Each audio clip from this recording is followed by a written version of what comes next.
The Prime Minister should have been holding these talks weeks, months ago. He should have been holding them before he dropped this proposal out on the Australian table, before he dropped out a proposal that has hit investment, has hit the share market, is of course hurting the Australian economy now because he's got the process for this all wrong. So you've got two major problems with Kevin Rudd's proposal. One is his process, and his process means we're feeling the pain before it's even been implemented because it has scared the markets and scared investors, and we see that of course with another $3 billion investment pulled from the table this morning.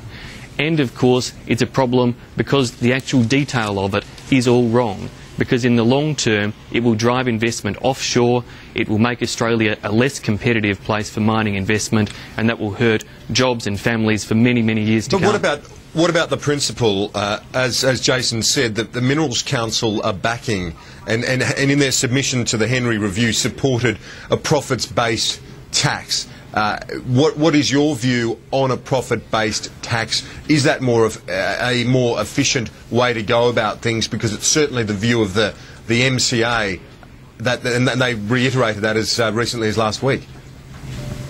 Well, you need to look carefully at what the MCA did recommend, and of course they recommended abolition of royalties, they recommended a transition to a new arrangement, and they wanted to sit down with government and negotiate something that would be fair and reasonable, and most importantly would not destroy investment and jobs in the Australian mining industry. Now the Coalition is always willing to sit down and talk to industry. We are always willing to do the hard yards when it comes to tax reform. We proved that in government, but we demonstrated that we would do it in a consultative way, that we would take industry and Australia with us, that we would actually do the hard yards on it, not just try to impose something, and then when there was a massive negative reaction, when the stock market dropped, when investment started to dry up, then that we might start to engage in consultation. That's all too late, and it shows this Prime Minister really can't manage policy-making decisions, let alone manage the economy or the good of Australia for the long term. Jason, it's hard to dispute the fact that this uncertainty around the tax has had an impact on business confidence. The NAB survey of business sentiment was down substantially yesterday. And as Simon pointed out, another project, this one from Chalco, a $3 billion Arakoon development, again on hold. It seems every second day we're seeing projects put on hold or suspended. Well, there's a couple of points there, Kieran. First, I think it's disappointing that the Liberal Party still can't tell us whether they support a tax on profits. And as you say, the Minerals Council support it. Peter Costello, John Hewson, every economist in the country says this is the way to go. I think Australians deserve an answer, a simple answer from Simon or from Tony Abbott on that point there. You mentioned some of the announcements that industry have made.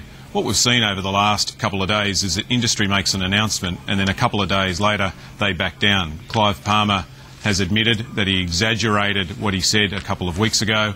Xstrata said last week that it would destroy 60 jobs, and then we found out that those 60 jobs didn't exist. So we have to be very careful in all of this debate. There's been a bit of heightened rhetoric, people acting in their own private interest who don't want to pay more tax, but it's the responsibility of government and it's the responsibility of the Liberal Party to act in the national interest. And the facts that we know are these, that 10 years ago, Australians received $1 in every $3 of profits from the mining industry, and at the height of the boom it dropped to $1 in $7 of profits. Australians own these resources. You can only dig them out of the ground once, and what we're saying here is that Australians deserve a fair share of those profits. I'll make one more point, Kieran, and I think this is important to make. I was at my local railway station yesterday and someone was asking me about the tax reforms. And I made the point to that person, I said, look, do you know that the money that's raised from these reforms will mean that 800,000 businesses will get a cut in their tax, and that 8 million Australians, including that person who was on their way to work, will get more superannuation. If you're 30 and earning 50 grand a year, it'll mean by the time you retire you'll get an extra $108,000 in superannuation. When I told this bloke the story, his eyes lit up. So we've got to get more information out there. We've got to explain to people that the impact of this reform will mean the whole economy will be stronger, that every company will get tax cuts and every worker will get more superannuation. Simon, Birmingham, you know, I'll let you respond to that. But you know, the government, as Jason said, has got a bit of work to do. It frankly struggled thus far to sell the benefits of this mining tax. But if it does get its act together, are you concerned that it's quite a positive message that they've got to sell, particularly in relation to the broader company tax reductions and the boost to super for workers? Kieran, I'll let the government worry about how they sell their message. The reality of this tax proposal so far is that 8 projects worth $55 billion have been stalled, have been held back or put off. That is thousands of jobs for Australians into the future that will not be there. Jason can say all he wants about a stronger economy. There won't be a stronger economy if there isn't investment and if there aren't jobs for the future. And that's what this tax proposal does. It destroys investment and in doing so destroys job opportunities for Australians into the future. Okay, that's why the Liberal Party has to standed clearly against it. Let's get Jason's response to that just quickly before we have a break. Is that all spin, as you say, Jason, Clare, that what Simon Birmingham just put to you, $55 billion worth of projects, you're saying that that's all just spin from the mining industry? Oh, what I'm saying is let's lower the temperature of some of the exaggerated comments that we're hearing from the mining industry. We've got 2 examples in the last couple of days where we were previously told there were going to be job losses and then we found out that there weren't. And history tells us that whenever you make reforms to the mining industry, whether it's native title, whether it's getting rid of work choices, or whether it's the introduction of a very similar tax for the oil and gas industry 25 years ago, that we always get told that this would be doomsday, that the industry would go offshore, that jobs would be lost. And what we find out after every single one of those is that they're proven wrong.